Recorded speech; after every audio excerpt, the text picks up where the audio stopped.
With me now, senior columnist for Yahoo Finance, Rick Newman, and the president and CEO of Gerber Kawasaki, Ross Gerber. Thank you for the wave. We're going to start with you, Ross, here, because the future markets, they really took a hit. People are worried about their 401ks for obvious reasons right now. How bad could tomorrow be? I don't worry too much about tomorrow. I worry about the short, medium, and long term with these policies. So tomorrow's just, a little bit of an appetizer for what could be horrendously worse, because the U.S. markets are certainly not cheap by any standard. And we went from almost an ideal market environment over the last year or two to now complete and utter sort of destruction of the system of trade that we've had for a very long time, that has benefited America greatly with lower prices. That's the whole reason this is set up the way it is. But, I was just thinking about it, and I've studied this for over 30 years, and I want to try to, reassure people that things are going to be okay. But honestly, this is just a disaster of idiocy that I can't even tell you beyond proportions. Rick, let me bring you in here on this so-called disaster of idiocy. The new tariffs, they go into effect on Saturday. How widespread do you think the impact will be to prices? And frankly, how soon might everyday people start actually noticing and feeling it?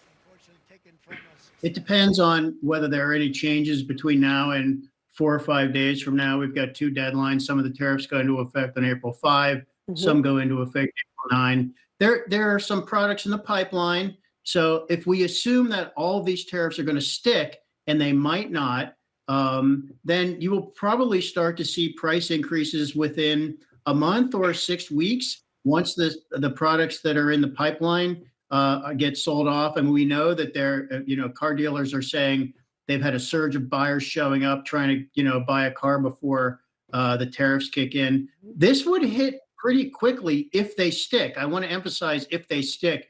These are draconian levels of tariffs that almost nobody was expecting from the Trump administration, even though he's been talking about tariffs, since last year when he was running for president. So I think there is some expectation that these few days between now and when they're supposed to go into effect, maybe there will be some negotiations that will mitigate the effect of these tariffs.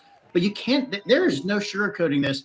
I mean, I've been trying really hard not to light my hair on fire over all the Trump tariff threats. And it's pretty bad. This is pretty bad. If these stick more or less, we're going to have the biggest tax increase on Americans since probably the 1940s. Sitting here today, and that's part of it, Ross, we don't have any indication that these are conditional or that they might not stick. It seems that he is resolved. Whether that's indeed true, we'll have to wait and see. But Ross, 25% tariffs on foreign-made cars, that goes into effect in less than an hour, frankly, minutes from now at midnight. And we're hearing that cars are going to cost thousands of bucks more. So what position is this putting, say, the auto industry specifically in? Well, and especially the way cars are made, even, Teslas that are supposedly made in America, which they're assembled in America, use parts from all over the world. That's just the way the supply chain works for literally every company and almost every product, even ones made in America. And that's why this is so troubling. But I think the idea here, and the only way this can come out okay, is if Trump capitulates and just does deals, and all these people just call him and say, okay, let's do a deal. And then this doesn't last very long. But any way you do the math, and I swear I've done this 100 times in my head, and once again, my whole life I've done this.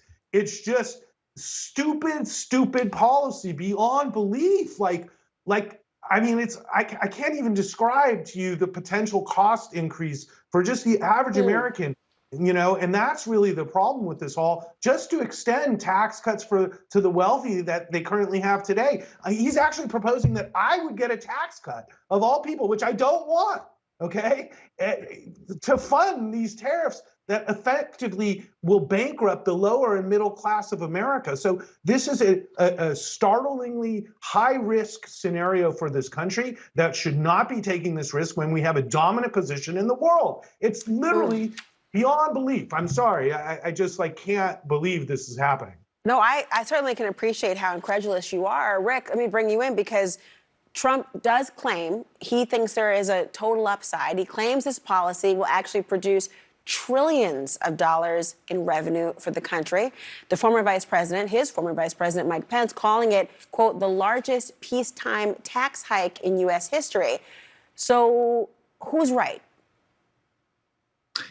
Listen, if anybody wants to donate their tax cut coming down the road to me, I will take it because I'm going to need it because all my investments are going to go down the tubes and I'm going to be paying more for everything. It's really important for people to understand tariffs are a tax on imported goods, and American businesses are the first ones that pay that tax. And then they pass as much of that tax as they can on to consumers. There's no way around the fact that this is a tax cut on, we import about $3 trillion worth of products into the United States every year. This is a lot of stuff that we buy that is going to go up in price. So I keep going back to where is this going to settle out at the end of the day? Because this might be an opening bid for Donald Trump. But I think it's safe to say that Trump just wants to put tariffs in place. He just believes in them. He says he loves tariffs, the most beautiful word in the English language.